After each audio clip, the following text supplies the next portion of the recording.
Hello and welcome to Run Testers. My name's Nick and this is our first run review of the Asics Gel-Nimbus 25.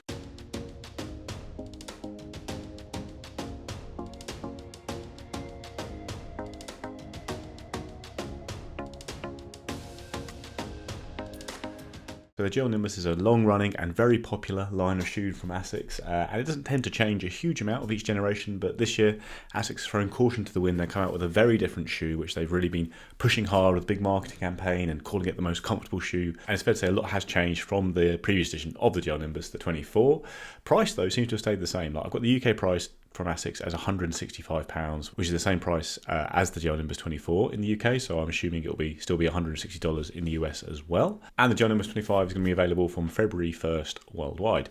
It weighs in at 315 grams or 11.1 ounces, which is a touch heavier than the Gel-Nimbus 24. That's really down to the big increase in foam in the midsole you're getting here. So Asics gives the stack height as 30mm at the heel and 22 at the forefoot, but Asics doesn't include insoles and outsoles when it lists its stack height. So for another brand, that would be a shoe that's comfortably over 35mm in stack height. And in comparison, the Gel-Nimbus 24 was listed by Asics as 26mm at the heel for the men's version of the shoe and 28mm for women. So the stack height has certainly risen compared to the Gel-Nimbus 24, but the drop's gone down. It's now an 8mm drop on both the men's and women's version of the shoe, whereas with the Gel-Nimbus 24 it was a 10mm drop for men and a 13mm drop for women.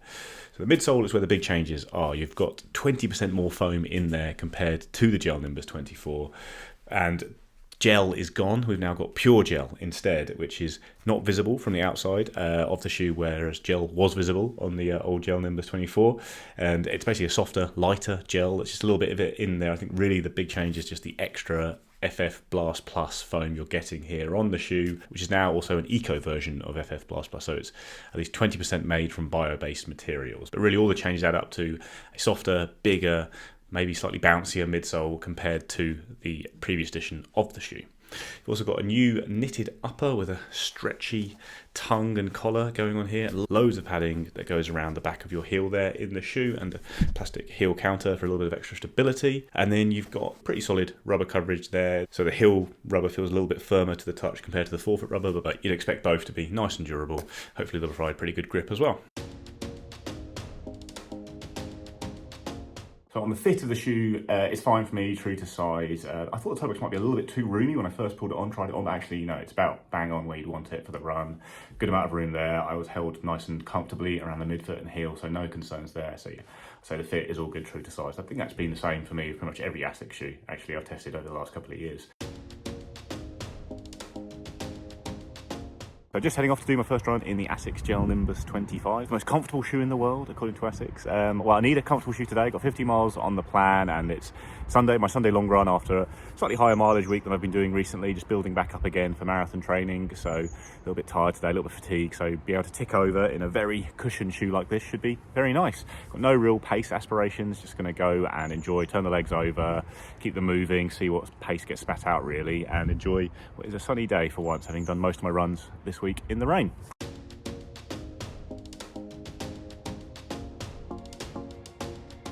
So about halfway into the run, yeah, just done about 12.25k. So far, yeah, quite enjoying the shoes. I think, I don't know, there's a lot of hype out there about these, and so I set off thinking there might be something very exciting here, and it's just a quite a nice cushion shoe. There's nothing that really stands out too much about it. It's quite soft.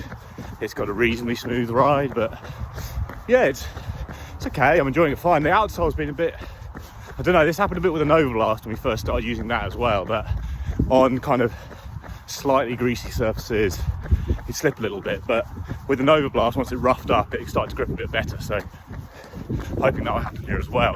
Hasn't really been a problem, just noticeable little bits of slipping on slicky pavements and stuff. But yeah, so far not too much else to report. Like, it's comfortable, it's not really squishy or anything like that, but it's not exactly blowing me away so far. I'm hoping that just the comfort will really start to tell towards the end of the run when you've got another 12k to do or so.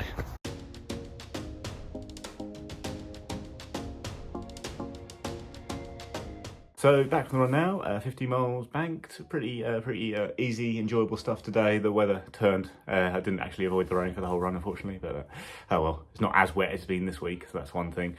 So The shoes, some pros first. It is comfortable. It's a comfortable shoe. It stayed pretty consistent in the ride throughout the entire run, and I think it's definitely more comfortable than the Gel-Nimbus 24.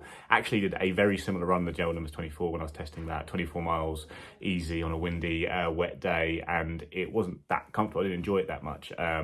Whereas today, it was good. You know, it stayed the same the whole way through, felt pretty consistent. I also think the grip has already improved. I was talking about that on the run, finding it a bit slick underfoot at times, but I think that's just something, with this Asics rubber, it seems to be out the box, just a little bit slick, but once you go for a run and, you know, rough it up slightly, it grips fine. So that's all good, I think. And then stability wise, it's good as well. I feel like as I was landing, I was noticing very clearly my foot being supported on all sides by the foam, the big high stack of foam, and getting a good stable feel there. So all it was okay for doubling around today, like I did for that 24k run. Negatives, I'd say. It's not amazing. It's not a wow shoe at all. And I've been in some cushion shoes recently that I think are more comfortable. Things like the New Balance More V4 and a little bit more fun. And the ride is okay. It's not, it's not unpleasant at all, but it's not that smooth. I found I prefer a slightly smoother ride in my easy shoes, or a more, dramatic, dynamic ride like the Invincible. But it's okay. It's just a pretty much a supportive, protective shoe that's a bit stable, but it's not very soft. It's not very smooth. I also think compared to the Gel-Nimbus 24. This is probably going to be a less versatile shoe. I found the Nimbus 24 to basically be a daily trainer with a bit of extra cushion. I could use it down the track. It wasn't that speedy, but I did go down the track and do some 800s in it, that kind of thing. Whereas this feels really more in that, now moved firmly into that max cushion category, where it's just going to be for those easy runs like today, and probably wouldn't have much. I did pick up the pace a little bit towards the end of the day because I was getting wet and I wanted to get in, but not too much. So yeah, although it's a pretty solid first run, I'd say. It's not as maybe as exciting, as soft and comfortable as I expected, given the vast amount of hyperbole that's been put around the shoe. It seems to be Asics' big focus for the first half of the year, and it's an okay shoe. It's a good shoe. I think it's gonna be an okay cushion shoe from that first run, but I'm not sure it merits the level of drama that's been around it potentially. So early verdict on the Gel-Nimbus 25, in that it's an interesting update on the Gel-Nimbus 24, and it's improved as a cushion shoe, I'd say, from that first run, having done a very similar first run in the Gel-Nimbus 24.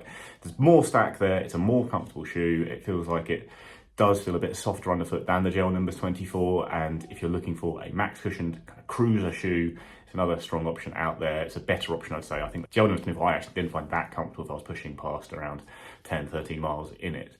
As I mentioned just after the run, it wasn't a shoe that really blew me away on that first run there. Also, I'm not a huge user of these max cushioned shoes, even for easy runs. I find them a bit big sometimes, but there are some out there that I really like. I do like the Invincible from Nike. I find very spongy and bouncy and exciting and fun to run in. And I did really enjoy testing the New Balance More V4 recently, which has got a smoother ride than this. So it just feels like a good solid shoe.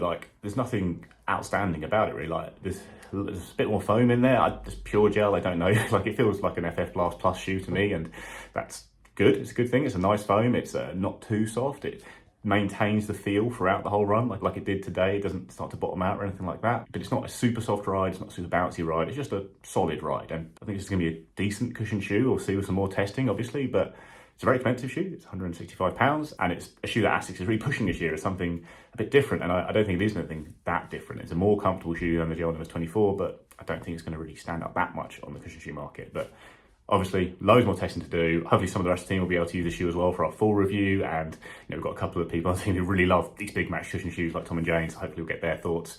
But for me, yeah, solid enough first run. I enjoyed it fine. It protected the legs nicely at the end of a long week, but it's not, it wasn't really a dramatic first run experience. That is our first run review of the Gel-Nimbus 25. Like I say, we'll come back with a full review where I'll do a load more testing, and hopefully some of the other run testers will be getting hold of the shoe as well, so we can give you a multi-tester view of it. Please do like and subscribe and ring the little bell so you get notified when more videos come out, including that full review down the line. And other than that, well, we'll see you next time.